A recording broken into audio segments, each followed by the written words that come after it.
Welcome back. You're watching Chartbusters here on CNBC-TV18. Well, we had a bit of a connection issue with TD Power Systems, but like we promised, we have the MD of the company with us, Nikhil Kumar, who's the Managing Director at TD Power Systems, joins us now. Good morning, sir. Thank you so much for joining us. First up, take us through this particular order wins, the quantum, the size, the timeline of execution, and what does it do to your order book? Yeah, this is a very big order for us from the gas engine segment. We have two major international gas engine OEMs. There is a very large increase overall in the gas engine business worldwide.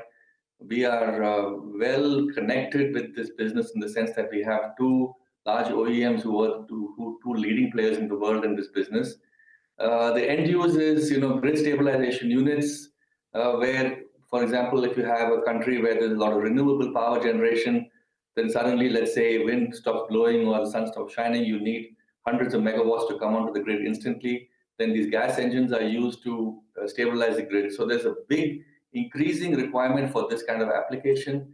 Then data centers, artificial intelligence, server farms, they need backup power, emergency power. That's also a huge sector, which is again booming. And then we also have the regular business of baseload power.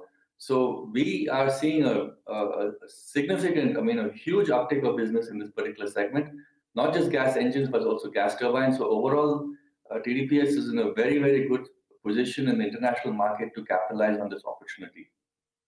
Okay, all right. Hi, Nikhil. Good to speak to you. It's been a very, very long while, and it appears, the business is looking up. Fill us in with a couple of details then.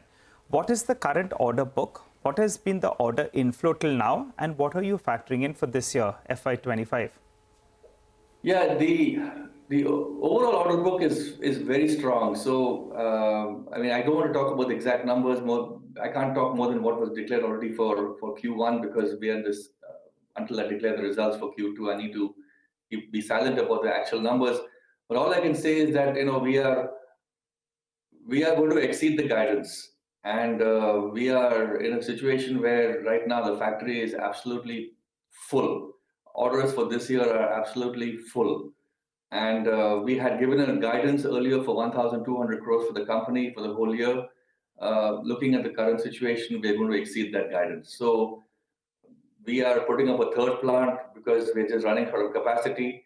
And until the third plant is ready, which is somewhere middle of next year, we have to find innovative ways to push more products out of our current factories. The situation is extremely strong in terms of order book, order inflows from international markets. Nikhil, so you're most likely going to go ahead and exceed the order inflow guidance of 1,200 crores that you're given. Would you also be exceeding the guidance for the top line that you had given earlier? And another question I talked about the top line guidance. Actually, we're going to exceed the guidance for top line. We're going to exceed the guidance for bottom line. We're going to exceed the guidance for order inflow. So we are in a situation where, we have been working for the past decade to establish ourselves in international markets. And now we are well positioned to really capitalize on this big energy transition which is taking place all over the world. And this effort of the past 10 years is now paying off for the company. There was a period where order inflow was not coming in, and now you're talking about your factory being fully full, and that's why you're setting up another unit as well. So it seems that the cycle has turned big time for you all. Give us a few more details. What's likely to be the split between export as well as domestic business? I believe that the export business is margin accretive. So clarify on that as well. Yeah, the export is overwhelmingly export. So, if we look at the order book for Q1, it was something like 70+% export. I think, although I can't declare the exact numbers, it's going to be in the similar range for Q2, even a little bit more.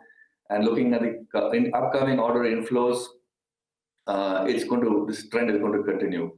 The growth for us in the export markets, penetration in export markets is far, far greater than what we're seeing domestically. Of course, for us, because we have a larger product range and we have more markets that we can address for the export markets. And of course, the market, is much larger internationally compared to what we have domestically. The domestic market is also good, but compared to what the opportunities are for the company internationally, the growth for the company is much more exciting from the international perspective compared to the domestic perspective. Thank you so much, Nikhil, for joining us. We'll get you once again after Q2 where you can talk exact numbers.